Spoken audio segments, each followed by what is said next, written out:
Assalamualaikum warahmatullahi wabarakatuh. Perkenalkan, kami dari kelompok 1 yang beranggotakan yaitu saya sendiri atas nama Muhammad Rizky Septiawan, yang berikutnya atas nama Idil, dan yang ketiga atas nama Muhammad Muhaidir Gilbarbe, yang keempat atas nama Muhammad Agus Rauf, dan yang terakhir atas nama Putri Anggraini Fajran Safar. Kami akan mempresentasikan materi dengan judul kurva biaya jangka pendek dan kurva biaya jangka panjang. Pada materi kali ini terdapat 3 poin pembahasan. Yang pertama, kurva biaya jangka pendek, yang kedua kurva biaya jangka panjang, dan yang ketiga perbedaan kurva biaya jangka pendek dan kurva biaya jangka panjang.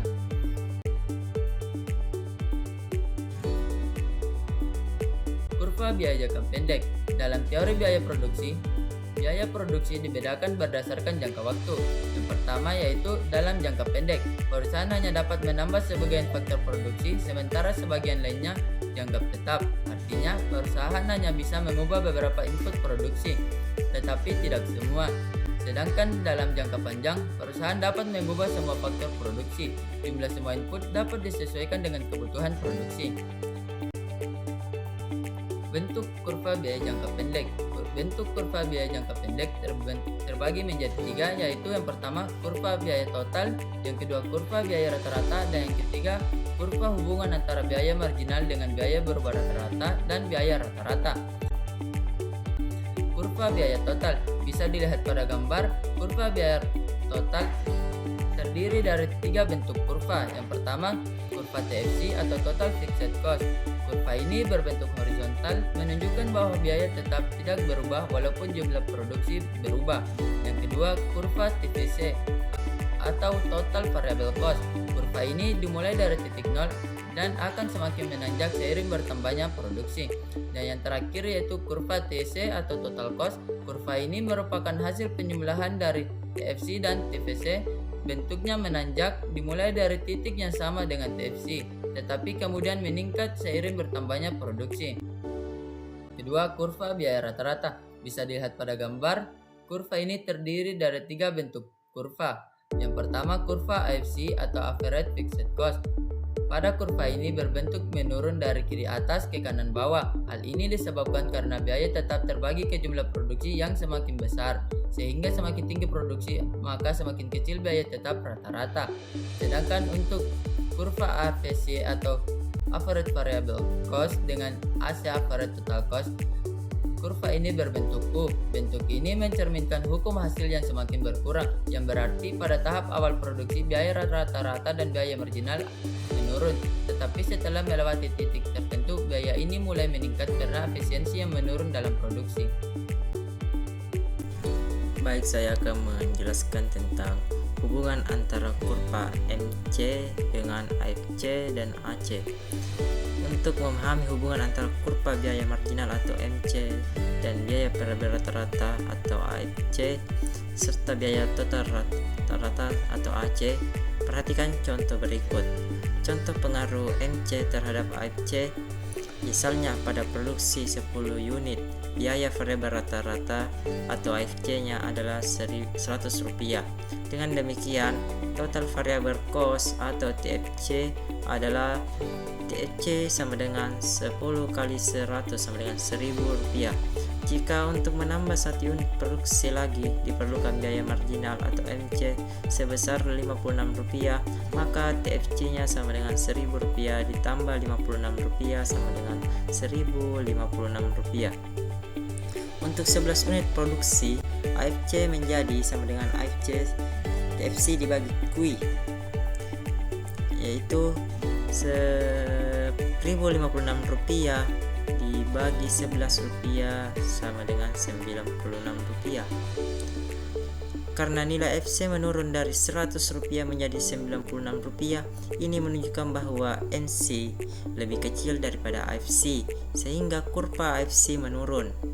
Selanjutnya itu kita akan membahas implikasi hubungan antara MC dengan AFC. Jika MC lebih kecil maksudnya daripada AFC, maka kurva AFC sedang menurun. Artinya, biaya marginal lebih rendah dibanding biaya rata-rata, sehingga biaya rata-rata turun. Jika MC lebih besar daripada AFC, maka kurva AFC sedang naik. Ini berarti biaya marginal lebih tinggi dibandingkan biaya rata-rata, sehingga biaya rata-rata naik. Selanjutnya itu kita akan membahas hubungan dengan kurva AC. Kurva MC juga memiliki hubungan yang sama dengan kurva AC atau average total cost. Saat MC lebih kecil daripada AC, kurva AC menurun sehingga MC lebih besar daripada AC. Kurva AC mulai naik. Jika kurva AC akan memotong kurva AC dan AC di titik terendah masing-masing. Ini menunjukkan bahwa ketika biaya marginal sama dengan biaya rata-rata, biaya rata-rata mencapai titik terendahnya. Dengan demikian, hubungan antara kurva MC dan AFC serta AC dapat dilihat dari perubahan arah kurva. Kurva biaya rata-rata akan menurun jika biaya marginal lebih rendah daripada rata-rata dan sebaliknya.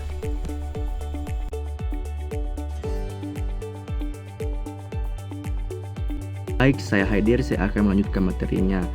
Pertama yaitu saya akan memaparkan kurva biaya dalam jangka panjang. Dalam jangka panjang, perusahaan dapat mengoptimalkan biaya produksinya dengan memperluas kapasitas produksinya dan menentukan ukuran pabrik yang akan meminimalkan biaya produksi. Untuk meminimalkan biaya, perusahaan memperhatikan kurva biaya total rata-rata yang menunjukkan berbagai ukuran kapasitas pabrik. Faktor-faktor yang menentukan bagaimana perusahaan dapat meminimalkan biaya dalam jangka panjang meliputi yang pertama, tingkat produksi yang ingin dicapai. Kapasitas pabrik yang dipilih harus disesuaikan dengan jumlah produksi yang diinginkan oleh perusahaan. Yang kedua itu pilihan kapasitas yang tersedia. Pilihan kapasitas yang tersedia berarti pabrik yang tepat memungkinkan perusahaan untuk memproduksi barang secara efisien dan dengan biaya yang lebih rendah. Dengan menganalisis kurva biaya total rata-rata untuk berbagai pilihan kapasitas, produsen dapat menentukan ukuran pabrik yang optimal untuk meminimalkan biaya dalam jangka panjang. Selanjutnya itu kurva biaya total rata-rata jangka panjang. Kurva biaya total rata-rata jangka panjang menggambarkan biaya rata-rata minimum untuk berbagai tingkat produksi. Ketika perusahaan memiliki fleksibilitas penuh dalam mengubah kapasitas produksinya, kurva biaya total rata-rata jangka panjang menunjukkan biaya yang paling efisien yang dapat dicapai perusahaan dalam jangka panjang. Ciri-ciri kurva biaya total rata-rata jangka panjang. Yang pertama itu dibentuk dari banyak kurva biaya total rata-rata. Kurva biaya total rata-rata jangka panjang tidak hanya didasarkan pada beberapa kurva biaya total rata-rata, tetapi pada jumlah kurva biaya total rata-rata yang tidak terhingga banyaknya, masing-masing mewakili berbagai ukuran kapasitas pabrik. Yang pertama itu bentuk U.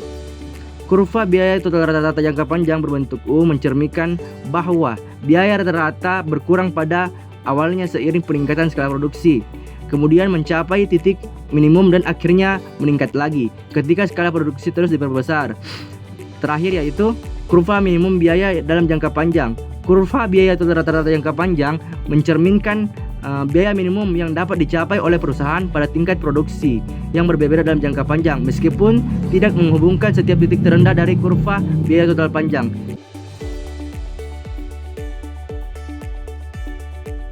Materi yang ketiga yaitu perbedaan antara kurva biaya jangka pendek dengan kurva biaya jangka panjang. Perbedaan yang pertama terletak pada faktor produksi. Pada kurva biaya jangka pendek, setidaknya ada satu faktor produksi yang tetap, misalnya modal seperti mesin, tanah, ataupun pabrik. Hanya faktor-faktor variabel seperti tenaga kerja yang dapat diubah dalam jangka waktu yang singkat. Sedangkan pada kurva biaya jangka panjang, semua faktor produksi itu bersifat variabel. Perusahaan memiliki kebebasan untuk menyesuaikan semua input, termasuk investasi pada pabrik, mesin, dan tenaga kerja untuk mencapai tingkat efisiensi yang maksimal. Nah, perbedaan yang kedua yaitu bentuk kurva biaya rata-rata. Kurva biaya rata-rata jangka pendek atau short run average cost itu berbentuk U karena pada awalnya biaya rata-rata menurun seiring dengan peningkatan output atau skala ekonomi. Namun, pada titik tertentu biaya mulai meningkat kembali karena keterbatasan faktor tetap yang mengarah pada diminishing return atau hasil marginal yang semakin menurun. Sedangkan pada kurva biaya rata-rata jangka panjang atau long run average cost itu juga berbentuk U, namun dia lebih mendatar. Di sini, biaya rata-rata jangka panjang menggambarkan kombinasi biaya terendah dari berbagai tingkat output yang mungkin, dengan semua faktor produksi bisa diubah. Long run average cost itu memperhitungkan skala ekonomi, skala konstan, dan least economies of scale atau skala ekonomi. Perbedaan yang ketiga yaitu hubungan dengan biaya marginal. Kurva biaya marginal jangka pendek atau short run marginal cost itu memotong short run average cost pada titik terendahnya karena terbatasnya faktor tetap. Short run marginal cost seringkali lebih curam setelah titik tertentu karena law of diminishing return yang menyebabkan biaya per unit tambahan meningkat tajam. Sedangkan pada kurva biaya marginal jangka panjang atau long run marginal cost itu lebih datar dibandingkan short run marginal cost karena dalam jangka panjang semua faktor produksi itu bisa disesuaikan sehingga perusahaan dapat mencapai skala produksi yang optimal tanpa terjebak oleh batasan faktor tetap. Yang keempat yaitu fleksibilitas dalam penyelesaian output. Pada kurva biaya jangka pendek, penyesuaian output terbatas pada penggunaan lebih banyak input variabel seperti tenaga kerja, tetapi tidak dapat dengan mudah mengubah kapasitas produksi, misalnya membangun pabrik baru atau membeli mesin baru. Pada kurva biaya jangka panjang, perusahaan dapat menyesuaikan seluruh kapasitas produksi dalam jangka yang panjang, termasuk melakukan investasi baru seperti membangun pabrik, membeli mesin baru, atau melakukan inovasi teknologi untuk meningkatkan produksi secara signifikan. Fleksibilitas ini memungkinkan perusahaan mencapai efisiensi yang lebih tinggi dibanding jangka pendek karena mereka tidak terbatas oleh faktor tetap. Kemudian skala ekonomi dan diminishing returns, yaitu jangka pendek.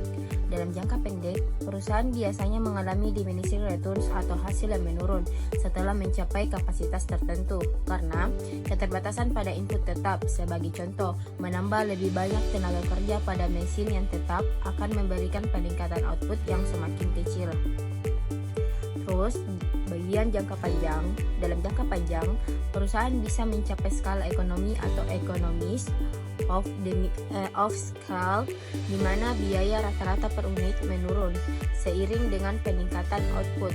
Namun, pada tingkat produksi yang sangat besar, perusahaan mungkin menghadapi diseconomies of scale, di mana biaya per unit kembali meningkat karena faktor-faktor seperti birokrasi yang semakin kompleks atau masalah manajemen skala besar.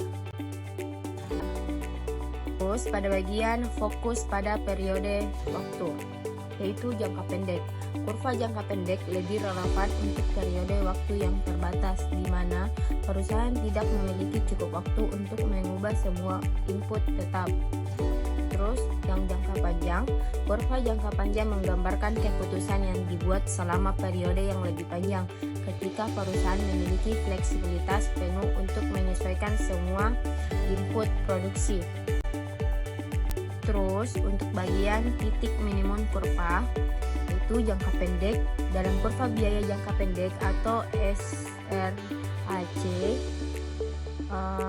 titik minimum tercapai ketika perusahaan mencapai efisiensi maksimum dalam penggunaan input tetap.